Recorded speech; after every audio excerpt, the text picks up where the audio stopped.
সম্মানিত দর্শক শ্রোতা, পরম সৃষ্টিকর্তা যিনি অসীম দয়ালু, শুরু করছি তার নামে।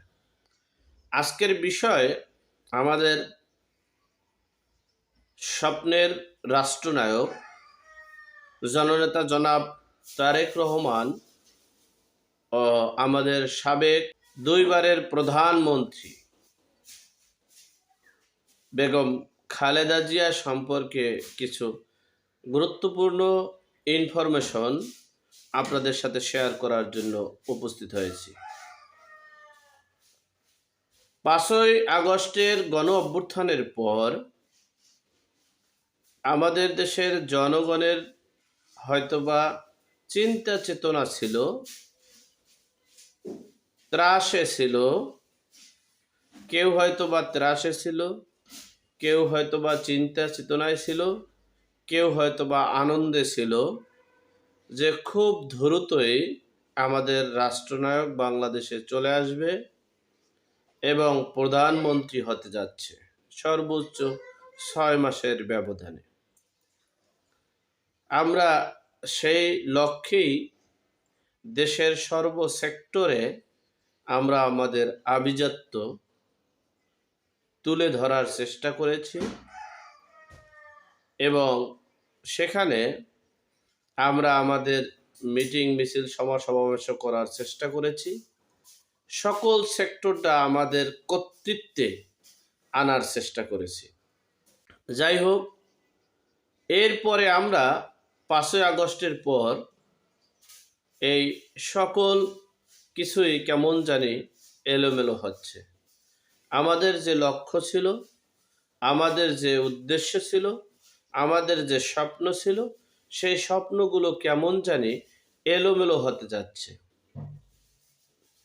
যাই হোক, সর্বসেক্টর বিবেচনা করে যে আমরা বাস্তবিক লক্ষ্যে দেখতে পেরেছি যে বিএনপির সকল সেক্টরে এখন আভিজাত্য এবং ছাত্রদল, বিএনপি ও সমন্বয়কারী যারা অনেক জার্নালিস্ট বলতেছে কিশোর গ্যাংয়ের দখলে বাংলাদেশ, সেই বাংলাদেশে একটা পরিবেশ সৃষ্টি হয়েছিল, মনে করছিল বিএনপি সহ বিএনপির সমমনা রাজনৈতিক দল, কিন্তু পশ্চিমা বিশ্ব সহ বিশ্বের বিভিন্ন রাষ্ট্রগুলোকে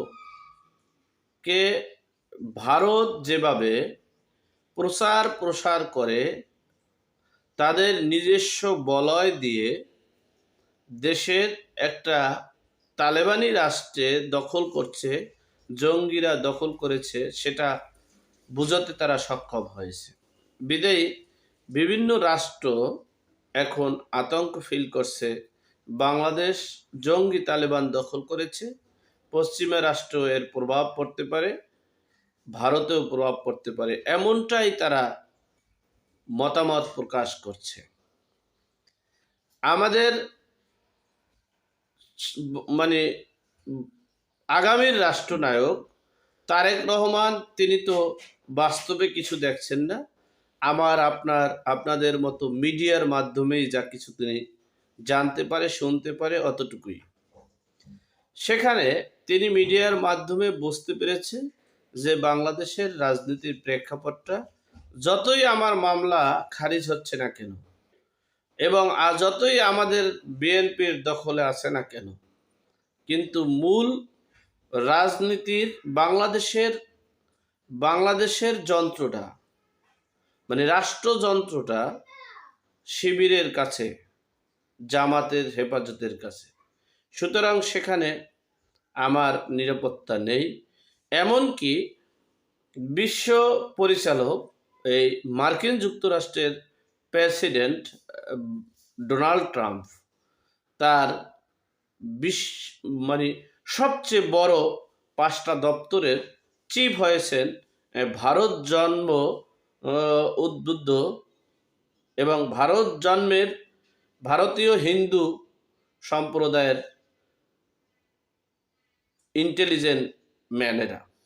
সেখানে ক্রিয়া প্রতিক্রিয়া হতে পারে, বিধেই তারেক রহমান বাংলাদেশে আর আসছেন না।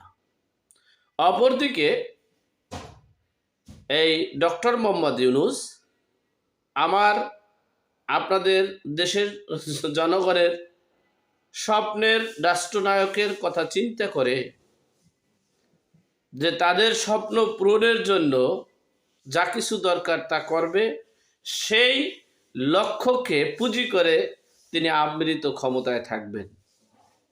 নিঃসন্দেহে সেটা প্রকাশ পেয়েছে এবং সেটাই করার চেষ্টা করবেন যতদূর সম্ভব তার। সেজন্য তারেক রহমান আর বাংলাদেশে আসছেন না। এরপরে দেখেন, আমরা মাসখানেক আগে আমরা দেখেছি ভারতের প্রতি সকল রাজনৈতিক দলগুলো একটু নমনীয় ভাষায় কথা বলেছিলেন, অর্থাৎ ভারতের সাথে একটা সামঞ্জস্য রেখে চলার চেষ্টা করেছিলেন। জামাত ইসলামের আমির বিশেষ করে তিনি ভারতের সুরে সুরে, ভারতের ছন্দে ছন্দে কথা বলার চেষ্টা করেছিলেন এবং সেভাবেই আগাইছিলেন। বিএনপির মহাসচিব মির্জা ফখরুল সাহেব তিনিও কিন্তু ভারতের সাথে সেই হার্ড লাইনে না গিয়ে তিনিও, কারণ হচ্ছে তারা তো রাজনীতিবিদ। এই মির্জা ফখরুল ইসলাম আলমগীর তিনি এমপি ছিলেন, মন্ত্রী ছিলেন এবং ইন্টেলিজেন্ট পারসন। তিনি মনে করছেন যে ভারতের চতুর্মুখী, আমাদের বাংলাদেশের চতুর্দিকে ভারত, সুতরাং ভারত আমার প্রতিবেশী, ভারতের সাথে যুদ্ধ নয়, বিগ্রহ নয়, প্রতিশোধ নয়, আমরা আলোচনা সমালোচনার মাধ্যমে একটা সঠিক রেজাল্ট বের করে এরপরে আমরা সামনের দিকে আগাব। সেভাবেই এই বিএনপি প্লাস জামাত ইসলাম সেই নমনীয় সুরে কথা বলছিলেন, কারণ তারা জানে ভারতকে ওভারকাম করে বাংলাদেশের যত রাষ্ট্র, ভারত যদি চিন্তা করে যে বাংলাদেশটাকে আমরা রাজত্ব করব, সেখানে বিশ্বের অন্যান্য রাষ্ট্রগুলো যত শক্তিশালী হোক না কেন তাদের কিন্তু সম্ভব নয়। অপরদিকে একবারে স্পষ্ট ভাষায় স্পষ্ট হয়ে গেছেন, বিশ্ববাসী সকলে জেনে গেছেন যে পাকিস্তানের করাচিতে যে সন্ত্রাসী জঙ্গি, যে তালেবানি যারা আছেন, যারা পাকিস্তানের সবচেয়ে নিচু শ্রেণীর, নিচু সম্মান মর্যাদার অধিকারী এই করাচির লোকজন, তারা কিন্তু বাংলাদেশের প্রতি যুদ্ধের জন্য প্রস্তুতি নিয়েছেন। প্রয়োজনে বোমা পাঠাবেন, প্রয়োজনে অস্ত্র শস্ত্র টাকা পয়সা নিজেদের জীবন দিয়ে হলেও রক্ষা করবেন। তাহলে সেখানে দেখা গেছে পরাশক্তির অবস্থান খুব স্পষ্ট হয়েছে। সুতরাং সেখানে আবার দেখেন বিএনপির যুগ্ম মহাসচিব, সিনিয়র যুগ্ম মহাসচিব রুহুল কবির রেজভী সাহেব, তিনি কিন্তু এই কূটনৈতিক ভাষায় এবং রাজনৈতিক ভাষায় কথা বলার চেষ্টা করেননি। তিনি চেষ্টা করেছেন যে সমন্বয়কারী এবং ডক্টর মোহাম্মদ ইউনূসকে খুশি করতে পারলেই মনে হয় আমার অনেক কিছু হয়ে যাবে। এরপরে হলো কিছু বর্তমান যে সমাজের যে রাজনীতিবিদরা, যে তরুণ সমাজরা, তারা যেটা চায় সেটা হচ্ছে ভারত বয়কট। সেখানে তার একটা, এই তরুণদের একটা সমর্থন পাওয়ার জন্য তিনি ব্যক্তিগতভাবে এই ভারত আগ্রাসনের লং মার্চ করেছেন। ভারতের বিরুদ্ধে লং মার্চ করে এতে রাজনৈতিকভাবে এবং দেশের সর্বদিক থেকে বিএনপি পিছিয়ে গেছে। এতে বিএনপির ক্ষতি ছাড়া 1%ও লাভ হয়নি। সেখানে এই স্বপ্নের আগামীর রাষ্ট্রনায়ক তারেক রহমান তিনি দেশে আসাও যেমন নিরাপদ মনে করছেন না, তেমনি বেগম খালেদা জিয়াকে পুঁজি করে গত 15টা বছর যে চিকিৎসার জন্য বিদেশ যেতে বলছেন, বিদেশ যেতে চেয়েছেন, নানান কিছু বলেছেন, তাকে নিয়ে রাজনীতির প্রেক্ষাপট করার চেষ্টা আমরা করেছি। সেই চেষ্টা তিনি কিন্তু বিদেশে যেতে পারেন, কিন্তু তিনি বিদেশে যাচ্ছেন না এই আতঙ্কে যে বাংলাদেশের সার্বিক পরিস্থিতি বিবেচনা করে যদি তিনি বিদেশ যান, তিনি আর চলে আসতে নাও পারেন বাংলাদেশে। এখানে 111-এর যেমন একটা চক্র আছে, তেমনি স্থায়ীভাবে রাজনীতিতে দেশ পরিচালনায় ডক্টর মোহাম্মদ ইউনূস আমৃত চেষ্টা করবেন, সর্বস্ব শক্তি দিয়ে চেষ্টা করবেন।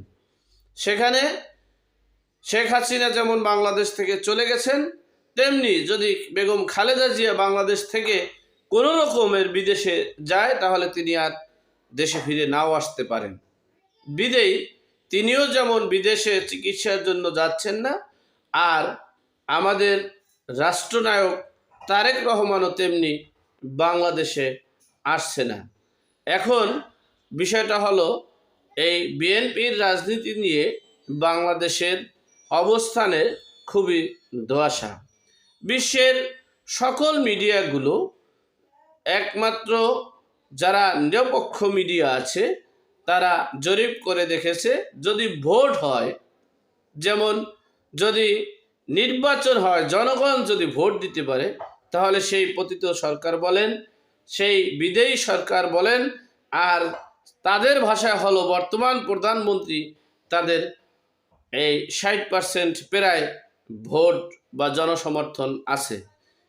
সার্বিক দিক থেকে বিষয়টা স্পষ্টভাবে প্রতীয়মান হচ্ছে, আগামীতে নির্বাচন খুব দ্রুত হচ্ছে না। আর বিএনপি যে রোষানলে পড়েছে, দেশি বিদেশি চক্র, নানান চক্র এবং রাজনৈতিক যারা নীতি নির্ধারক আছেন, তারা যেভাবে করেছেন তাতে ক্ষতি ছাড়া কোনো উপকার নাই। আর সেখান থেকে বেরিয়ে আসা বা সফল হওয়াটা একমাত্র আল্লাহ পাক রব্বুল আলামিন জানে। যেভাবে ডক্টর মোহাম্মদ ইউনূস অলৌকিকভাবে যে পদ, যে পজিশন, যে প্রধানমন্ত্রী হয়েছেন এবং অলৌকিকভাবে যেটা পেয়ে আমৃত দখল করার চেষ্টা করছেন, ঠিক সেভাবে যদি বিএনপি পেয়ে থাকে তাহলে আল্লাহর কাছে শুকরিয়া। আর যদি সেভাবে না হয়, তাহলে যে তাদের কি অবস্থা হবে একমাত্র আল্লাহ পাক রব্বুল আলামিন জানে। যাই হোক, সর্বোপরি কথা হচ্ছে, আল্লাহ আমাদের সকলের বিপদ আপদ বালা মুসিবত থেকে হেফাজত করুন। আল্লাহ আমাদের সকলকে হেদায়েত নসিব করুন। আমিন। আসসালামু আলাইকুম।